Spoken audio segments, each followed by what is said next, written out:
This is the Open Mic Podcast. I'm your host, Noah Jones. Today I'm excited to have Maddox Messer with me on the phone.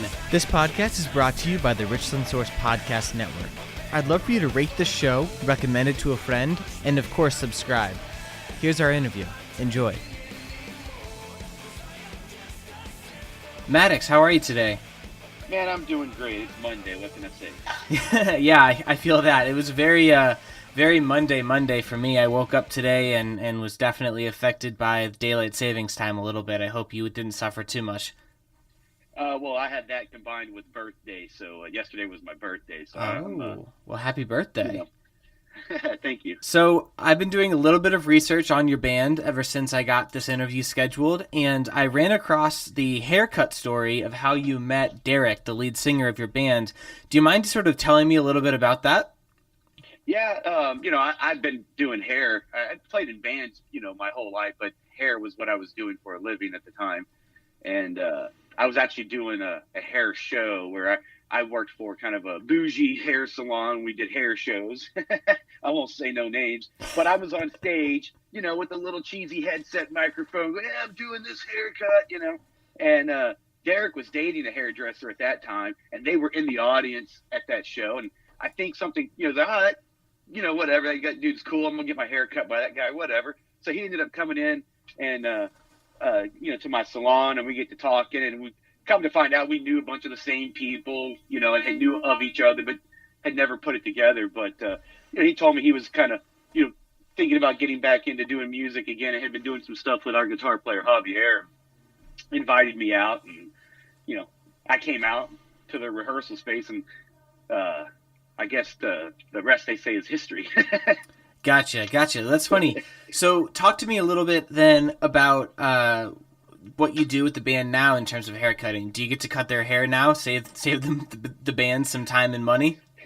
Yeah, the ironic thing about, doing hair is that had got into it to be kind of at the upper level of the salon world. And, I charged like $150, $200 for, haircuts and styles and all, but now all I do is free hair.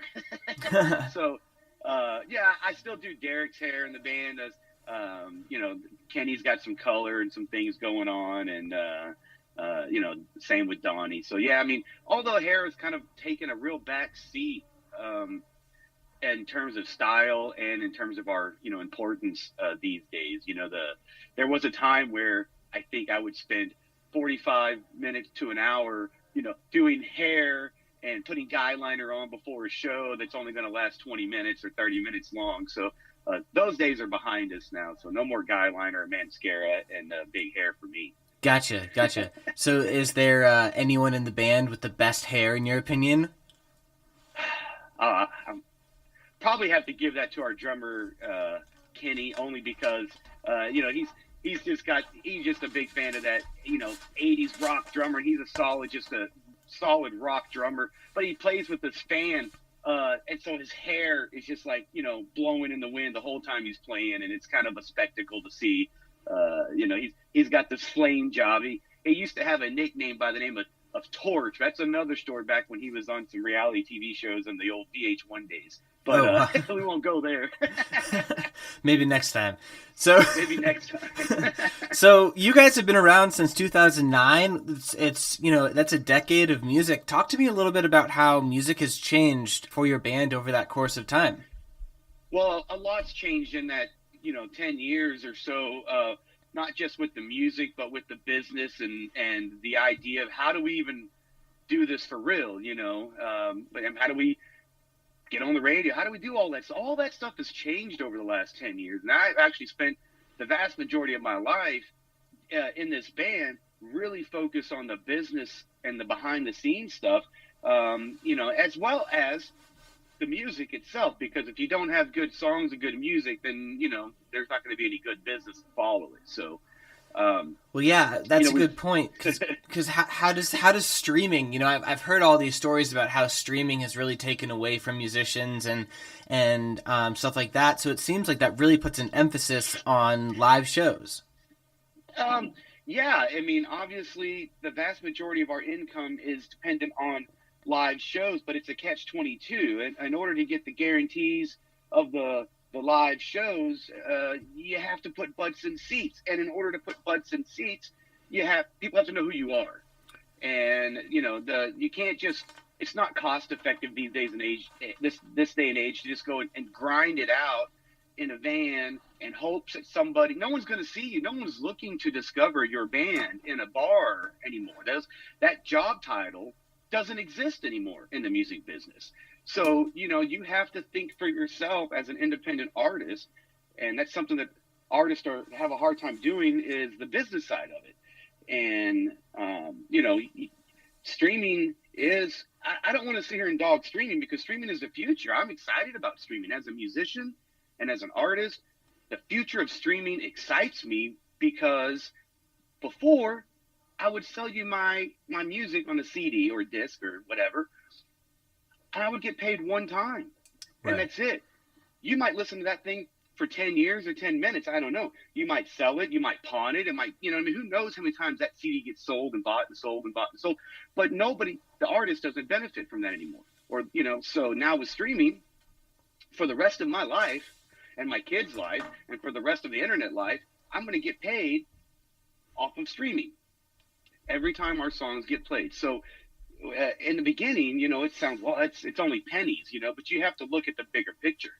And the bigger picture is over the lifespan of that song. You can make a lot of money streaming, but there's a lot of tricks to getting your music heard on streaming services too. So, there's a lot to know. Yeah, well, last year you guys had quite a lot of success, it seems. You had Simple Man, the single, come out, and it's now, I believe, it's jumped to number 46 this week on Sirius XM Octane Radio, and Media House Rock is also having it at number 46. I'm sorry, I misspoke. You're at number 46 on BDS Rock. Those are actually charts. Not radio stations, but BDS. That's actually, it's Billboard. Oh, I'm so sorry. I apologize. Yeah. I'm obviously not super familiar with that. But it's okay. You're talking super insider stuff at this point. But let's go back to those charts, since you brought those charts up for a minute, and let's go back to the live shows. Those charts directly correlate to the live shows in terms of what a band or an artist is worth. The higher up on those charts, the more of a guarantee you're able to get. And promoters who are promoting all these concerts, like the one that's going on in your town, I believe at the Electric Company. Yeah, they're the guys who are the real heroes to the artists in the band, because they're the guys who are able to get people like me paid. Those are the people who are paying us. Not so much the venues as it is the promoters. Sometimes the promoters are the venues. Sometimes they're independent guys who are putting up their money, taking a gamble and a risk on whether or not we're going to be able to deliver the butts in the seat so that they can make a profit, the venue makes a profit, and we get paid, everybody's happy. But what they're using, they're using those charts to determine whether or not a band they may or may not have ever heard of is worth whatever it is they're asking to come to your town. And so it all works together. You got to be on the radio, on the charts. Promoters see that you're on the charts, book you into town, you get paid, you make some fans, everybody's happy. Absolutely. So let's talk a little bit about the tour, since we're now talking about it. You have a show, I believe it's April 6th at the Electric Company in Mansfield, Ohio. You guys are playing for a little bit more than 1 month. You guys are sort of starting off towards the end of this month, and then you'll finish in the following month after April, which is March. Talk to me a little bit about your excitement for the show, or excitement to play your new stuff, because you have a new self-titled album that I believe has been released, correct? It was on Spotify. Yeah, it came out. Yeah, our album officially came out April 4/20, so we're almost 1 year with the album out. Okay. And we've been just cycling through the radio singles. So Simple Man is officially our third single off this album. The first two singles were Make This Life and Save Myself, and both of those reached, I think, the top 26, 27 on the Billboard charts. For an independent, unsigned band, that was the highest any independent artist had, gotten on the charts last year, and we got there twice. And we were the only independent band to do that. So, and we're not looking for a record label. We don't need one. So don't come knocking, because we don't need you. We're doing fine on our own. But the point is that we're figuring out the business of how to take a band from nuts to soup, essentially. Gotcha. Well, that's cool. And so, talk to me a little bit about some of the songs on the album. You guys have, I think, in my opinion, a really great sort of consistent energy throughout the entire album. They're all songs you can sort of nod your head to. Do any of them stand out to you as a favorite? Yeah, there actually are favorites on this album that we haven't gotten to on the radio side of things yet. One of those songs is a song called "Everything Beautiful." And that particular track was one that we kind of feel like, if there was a song that has the highest potential of like us really breaking through, that was it. And we've just kind of been saving that one. But I think it's the second track on the album. It's kind of a song about, on the surface, you think everything is all fine and dandy, but you don't really ever really know what's going on in somebody's real life. And it's kind of a reminder to stop and think. We're all human, and we all have shit in our lives, so to speak. You know what I mean? Sure. Not everything is all peachy.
So talk to me a little bit about touring, because you guys in 2018, I believe, did 110 shows. You're doing a whole month where you're playing on back-to-back days on a regular basis. You have to get tired, especially because a band like you guys, you're not sitting on stools and sort of finger picking away. You guys are jumping up and down and drumming with fans on your faces and stuff. It's got to be exhausting. Yeah, I mean, it is, it is physical. But for us, we're more about changing lives. And you mentioned, like, kind of with the album, a lot of good energy. Our whole, everything that we do is all about, putting out positive energy and trying to help change people's lives in a positive way through our music. And that exchange of energy every single night, from the stage to the audience, from the audience back to the stage, that is exactly what fuels us. That is what's driving us. That is what's getting us to the next city, night after night. And yeah, we are having to do a lot of 4 or 5 night in a row shows. We're also doing our acoustic VIP experience ahead of the show. So we're kind of doing 2 shows a night in every one of the cities that we're headlining in. Of course, our tour dates actually run all the way through July, but some of those we're supporting. We're out with Top Evil some dates. We're out with Memphis Mayfire on some dates. We're out with another great band called Soul on a few dates. So I think Soul may even be with us no, I don't think they're with us in Mansfield. I think they're with us after that, but it doesn't matter. The point is we're driving ourselves. We're unloading our own gear. We're doing all this stuff ourselves. It really is just the band, and we have 2 road crew with us, but it is demanding. But like I said, that exchange from the fans every single night, that's what's really driving us. Gotcha. I also saw on your website, or maybe it was in the press kit that I was emailed, that you've gotten to open for some pretty significant bands, including Metallica. Do you have any fun stories or anything you can tell us about those shows?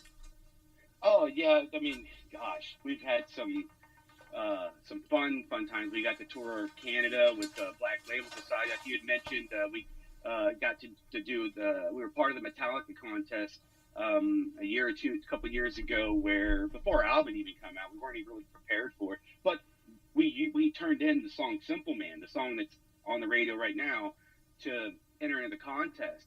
And through that, we ended up being one of the, like, we were second place. We didn't win it. The band that won it was a band called Local H, which everybody already knew that they'd already made it. They had already been a signed band, and the contest was to find an unsigned independent band. But I think the thing was kind of rigged. But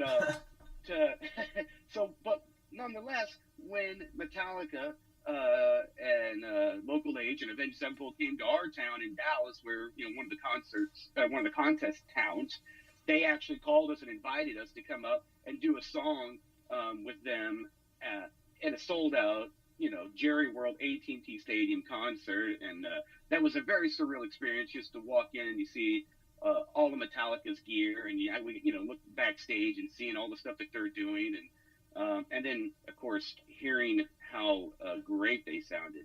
So that was pretty much a highlight, I think, so far. We could have just stopped there and be like, I'm good now, I'm gonna go back to cutting hair, but we didn't. Yeah, well, that's awesome. So I've run across a few of the videos that you've done, and I've read a couple of other interviews that you've done with other outlets and stuff. Talk to me a little bit about your guys' makeup. It sounds like you guys all sort of listen to different music, according to Derrick, who said that in an interview that I'm referring to. I think it was on your website, and you guys all come together and you guys have this really unique sort of hard rock bluesy sound. Talk to me a little bit about how that sort of always pans out for you. Yeah, I mean, I feel like when we set out, because we all had come from other, bands that had some regional success. Derrick was in a band who actually was signed to Columbia Records. We all had this kind of different eclectic background, like you mentioned. But when we came together and we started creating, songs for Messer, one of the things that we kept noticing is, like, we had all these kind of tip of the hats to different genres that we were able to kind of mix in, and still add, like, the modern electronic elements that I'm a big fan of, and the heavy guitars. And what one thing that people always says that you can't really put your finger on what we or who we sound like because we sound like Messer, and that is the direct result of just a very very eclectic variety of music styles, from singer songwriter to electronic dance, 80s, rock influences, heavy metal. I mean, it's all there. It's all there. So what are you Uh, listening to when you're at home?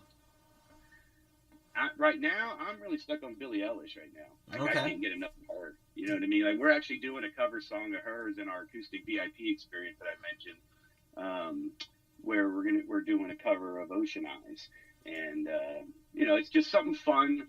A song, if a song is a great song, doesn't matter the genre, it should translate from artist to artist and performer to performer. And that's one of those great songs, as simple as it is, and it's a beautiful message, and it's fun for us to step outside of our masculine boxes into kind of a different world from time to time. We actually, the two cover songs that we're doing and the only cover songs we do are in that VIP experience, but the very two cover songs that we're doing are both songs by female artists, which is weird.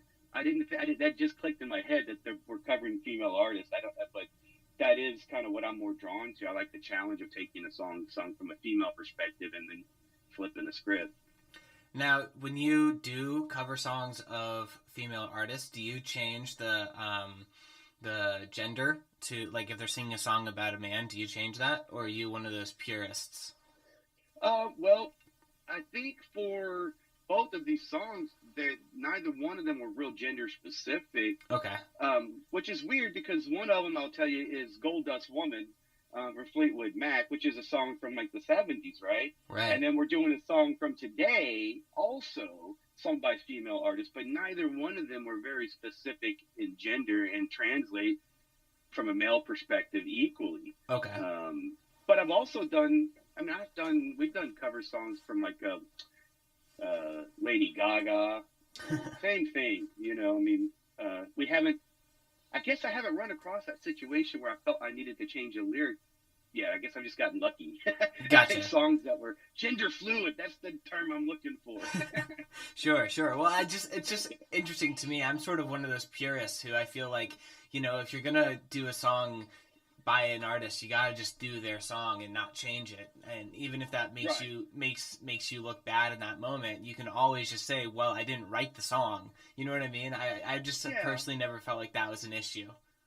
Yeah, it shouldn't be. I mean, the real talent in the music business is that performance, and being able to have that vulnerable moment as an artist to put yourself in whatever place or time space or headspace that you have to go to. And quite honestly, singing a song for Derrick to sing Ocean Eyes, he has to go to a place that most men aren't comfortable going to in their heads to be able to deliver that performance honestly and purely, um, as it is. You know what I mean? And when I get in those situations, like the trick that I do is like, if I don't have a particular person in my life that I can really truly honestly sing this for in my head, like for me, I'm fortunate. My wife has the most amazing ocean blue eyes. So every time I play this song, I'm going right there. It's for her in my head, so I'm okay with the vulnerability and the delivery. Does that make sense? Sure, and I think that sort of, it's all about the performance and sort of being in that character, if you will, really makes the performance better and sort of helps build this level of belief between the audience and That's you that that's you're. the it. That's the it factor. You're right. That's the it factor. When you go, I don't know what it is, but that's what it is. It's that. It's just honesty. Yeah. Talk to me a little about the April 6th show at the Electric Company. Well, like I said, we're excited to be coming into Ohio. I think we actually have 3 shows in Ohio on this tour. Yeah, I I saw think they're you pretty much also be gonna. in Cincinnati and Dayton. Yeah, we're pretty much covering the whole state, I think, on this trip. But we have a lot of friends and fans up that way, and we're looking forward to seeing you guys all at the Electric Company in Mansfield, Ohio. I looked you guys up on the old Wikipedia. All right. Well, thank you so much for joining the Open Mic podcast. I really appreciate it. Well, thanks for having me, man. I appreciate it. You're very welcome. Have a great day. All righty.